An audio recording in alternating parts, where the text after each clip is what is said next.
This is the morning of the 4th of August, 2024. Another clip on MSNBC titled, Trump gave another reason why he's too old to run for president, and Democrats should not shy away from saying it. Let's listen to this 8-minute clip put up by James Downey, MSNBC opinion editor. All right, so some of the contenders to be Vice President Kamala Harris's running mate stumping hard for her campaign right now, and they're out and about doing their thing. New reporting from NBC News says that Vice President Harris and her yet-to-be-named running mate will hit the campaign trail next week on a battleground state tour, the latest indication that her VP selection process is nearing its end. In the past week, they have helped the campaign expand its footprint a little bit, hosting events across the country and sharpening the message around her candidacy, like Pennsylvania Governor Josh Shapiro with his message of freedom, which was also the message of Harris's first ad, as well as Minnesota Governor Tim Walz and his message of just how weird Donald Trump is, really, and J.D. Vance and their MAGA allies, how that all plays out. It's a message that many Democrats have taken and run with. So let's get into that a little bit with our panel, Tim, Cornell, and Donnie. So, Tim, why do you think the weird framing message seems to have caught on? Is it because a lot of folks out there already think these folks are weird? I think it's bottom up. I've been saying that they should do this for a while. It really worked. If you look back to the Arizona Senate race with Mark Kelly, who's another VP contender you didn't mention, against Blake Masters, who is really in the mold of J.D. Vance in a lot of ways, just both from a policy standpoint as one of these nationalist MAGA guys, but also as a pretty weird dude. That was something that showed up in that race a bunch, just this idea that Blake Masters felt very creepy, and it turned off voters, and he ended up doing worse than Kari Lake in that election for a sense of how poorly he did. So I think that there's a model for this working. I think that voters think about it. And in J.D. Vance's case, there's something about Trump. We all agree Trump's weird, and he puts on all the makeup and he sprays his hair, and like this whole thing is weird, but it's kind of in this performer way, reality TV show host way. J.D. Vance's weirdness is in a much creepier way, in like I care deeply about when women should bear their children type of way. And like that sort of creepy authoritarian weirdness, I think, is really kind of splashing over onto Trump and making that hit a lot more potent than if it was just about Trump and the electrocuted sharks or whatever. Donnie, how does the brand thing stick? The weird branding thing stick the way it's sticking. It is amazing how that has bubbled up and really is kind of framing this campaign in a way I don't think people thought it would. I want to piggyback on Tim because I think it brings up a great point. Everything about Trump, his hair, the things he says, was kind of baked in. And it was kind of, I don't want to say part of his charm because I hate to use the word charm with him, but part of his weird appeal. I'm using that word weird.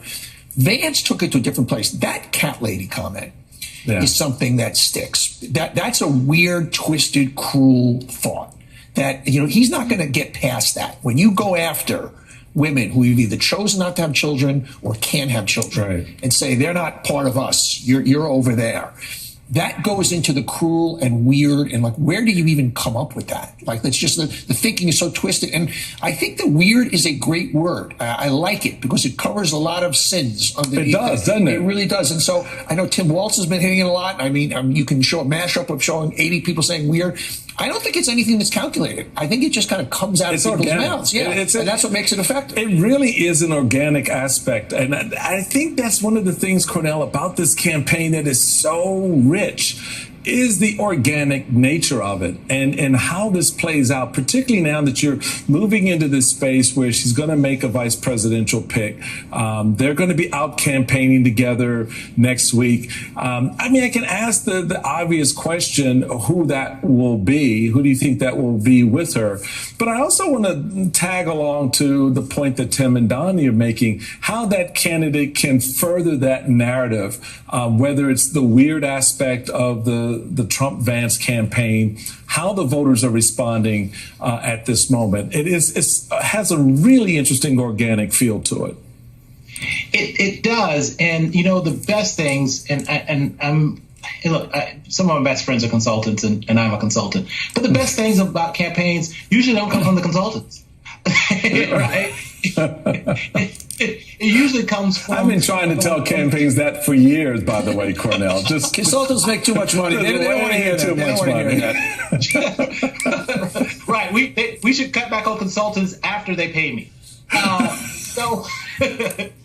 But it is. It's like it's from the young people. You know, it's the same thing as brat, and it's weird and all this other thing. So it's really organic, and it's something that the young people, that sticks to these young people who look. We've gotten all we're going to get out of Donald Trump as Darth Vader, right? We painted Donald Trump as Darth Vader, as dark, gloom and doom and evil for the last couple of years, and that has given us a certain percentage of the vote. But the weird thing, I think, it opens up a whole different conversation with the younger voters who don't see him as Darth Vader. Look, I will lean to Donnie on this because I think the Clinton Gore team was one that I thought was sort of a signaling something different, a youthfulness. It was signaling a value and a move forward. I hate this idea that they're doing all this electoral politicking about which state puts in play. I'd much rather them think thematically about what it is they want to sort of put forward. The way I thought, tip to the hat to you that I thought that Clinton Gore put forward. Hey, so Tim, you're the comms guy in this group. So you bring together the combination of strategy of Cornell, branding, and messaging from Donnie. As a comms guy, looking at the VP rollout, looking at the momentum and all the things we've been talking about. What's your take? I mean, she's got some very effective communicators out there right now and around her, and the governors and so forth. How do you see all of this kind of coming together as she names her VP nominee and roll into that convention? Yeah, look, I agree with Cornell. I think the brand thing is important, and just kind of sending a message that this is a future ticket. So I think that if you get that as a baseline, then you get into the communication side of this and how you can kind of advance this message further. And in 2024 in particular, the one big thing that's different from the 92 race, no offense, Donnie, is that there's just all these other places where you can talk to people. People you want, and voters expect to hear from you on TikTok. They expect to hear these little clips of interviews and to have somebody that is a deft communicator, that can advance a message that lands with people. That's different than a campaign that's really about the nightly news and TV ads, And so having someone who's a skilled communicator, I think, is really even more important than ever right now. And I just look at the options. I loved how Josh Shapiro has been talking. He's tickling my heart as a former Republican, talking about American exceptionalism, talking about how Donald Trump's been bleat talking America, down talking America. I love that hit. I think he's very deft. Tim Walz, we've been talking about, kind of has more of a Midwestern sensibility. He's like the guy that might fix your carburetor and talks like a normal public school teacher. I like that. Pete, I don't think we can forget Pete. Look, Pete was on Fox this weekend, advancing a message very successfully. So I would look at those three, jump out at me as being particularly strong communicators. And I'd want to get them everywhere next week, to trickle down to people's feeds. Donald Trump, I think, made a horrible mistake. Well, he's made a lot of mistakes. But selecting J.D. Vance for his VP and all the things we're learning about J.D. Vance, the problem we have is Donald Trump will never admit that he's wrong. And if you take a look at his administration, it was like musical chairs. He put people into key positions, and then he would insult them and knock them once he replaced them. But he's the one that made the decision to put them in those key positions initially. Same thing with J.D. Vance. Trump should get rid of him. But if he got rid of him, he'd show the American people, he'd show the world that he made a mistake. And he's not about to admit that. We'll see how it all unfolds. I think J.D. Vance is a total horror show. I'll attach the link. Look at it. Let me know what you think. And thanks for listening.